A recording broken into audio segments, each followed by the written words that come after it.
What is the most misunderstood passage in the Bible? There are a few candidates, but making the top of the list for most people would be, "Judge not, lest you be judged," today on Hot Topics.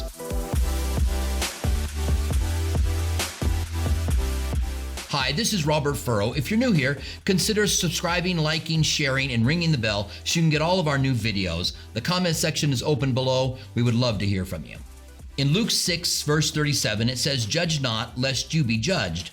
And most often when people talk about that verse, they talk about what it doesn't say. Because you bring up something that someone's doing that's wrong, and they say something like, "Don't judge me," or "Don't judge me, man." They don't want to be judged by what they're doing. And so then people spend time talking about why this verse isn't telling us that we can't observe and talk about what people's sin is. I want to start today by looking at what Jesus meant when he said to judge not. And I have three things. First of all, you're not a judge. You don't have that authority. It means that you have not been given the position to judge. I'm not a judge. You're not a judge. Unless you're a real judge, a city judge or a state judge or whatever kind of a judge you would be, in that case, you have the authority over people that enter into your courtroom. But what Jesus is saying is in the lives of people, he is the judge. I'm not. I don't have a right to judge over people. The very next thing Jesus says in that passage is, listen to what it says here in Luke 6:37, "Judge not, and you shall not be judged. Condemn not, and you shall not be condemned." The same idea.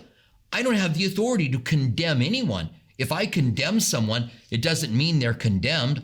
Only God can condemn. Jesus told the woman caught in the act of adultery, "Go your way and sin no more. I don't condemn you." The second thing he meant when he said, "Judge not, or you will be judged," is that we are going to be treated the way we treat people. We set the narrative for how God will treat us.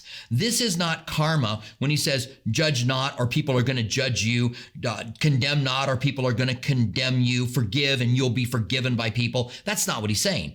He's saying, don't judge, because God's going to judge you in the way you judge other people.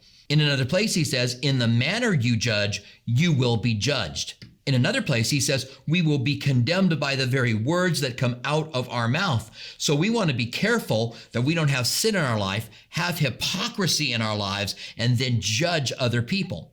The Bible says the mercy we give is the mercy we're going to get. If we condemn, then we're going to be condemned by God. If we don't forgive, then we will not be forgiven. If we give, it will be given back to us, pressed down, shaken together, and running over. We are setting the narrative for the way that God interacts in our lives. And when we really get a hold of that, the more merciful we are, the more we say, "I'm not going to judge that individual," the more we understand that God's treating us in a similar way. Let me read through this passage. Putting it in context helps us to understand what Jesus was saying and what he wasn't saying. He says in verse 37, "Judge not, and you will not be judged. Condemn not, and you will not be condemned. Forgive, and you will be forgiven. Give, and it will be given unto you. Pressed down, shaken together, and running over will be put into your bosom. For with the same measure that you use, it shall be measured back to you." Then he tells them a parable. "Can the blind lead the blind? They will both fall into a ditch." Many people will start this as some kind of a new section for Jesus, but he's still talking about judgment. He's saying if a blind person leads a blind person, it's dangerous, and we don't know things about people's lives. I can observe that there's been a sin committed.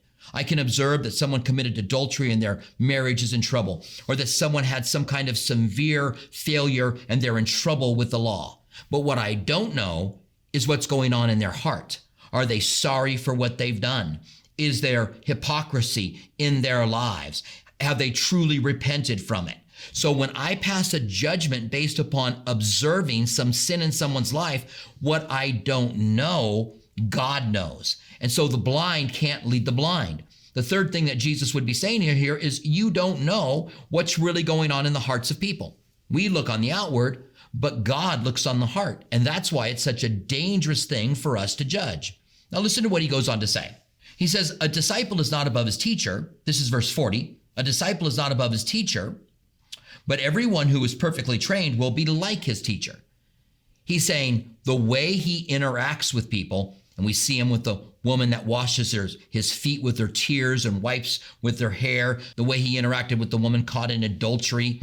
And others in the Bible, other sinners in the Bible, we see the way that we are supposed to interact with them as well. Then he tells this funny point in verse 41 of Luke 6. He says, "And why do you look at the speck in your brother's eye, but do not perceive the plank that is in your own eye?"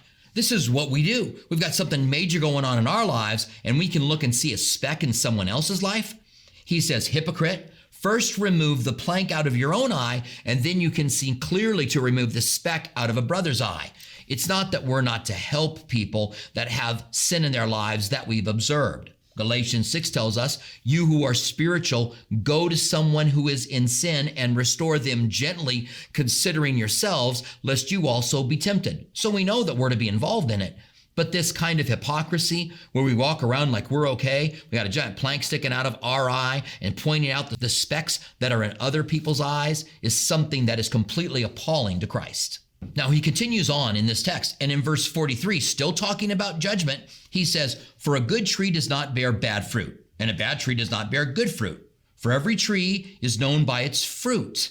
So when someone says, I'm spiritual, I've got everything right with God, but they have sinful behavior, then we know that that's not a good tree. A good tree bears good fruit. A bad tree bears bad fruit. He's going to go on to say that you don't get figs from thorns and grapes from bramble bushes.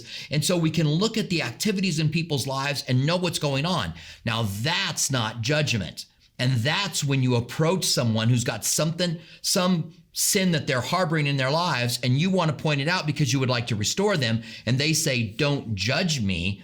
That's where we want to be gentle and loving and kind and approach them, that we might be able to help them become a good tree that bears good fruit. So Jesus wasn't saying that we could never bring up the fact that someone has some behavior that may need to be corrected. We want to make sure we do it biblically, gently, kind, out of love, not arguing, all of those things. But he's not saying that.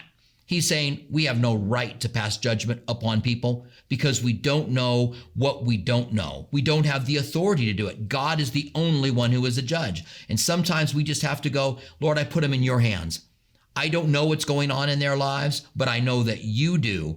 And we should pray for them that God would be able to give them insight and they would be able to escape the kind of things that might be coming their way. Because when you sow to the flesh, from the flesh you reap corruption. When you sow to the Spirit, from the Spirit you reap life. You reap what you sow.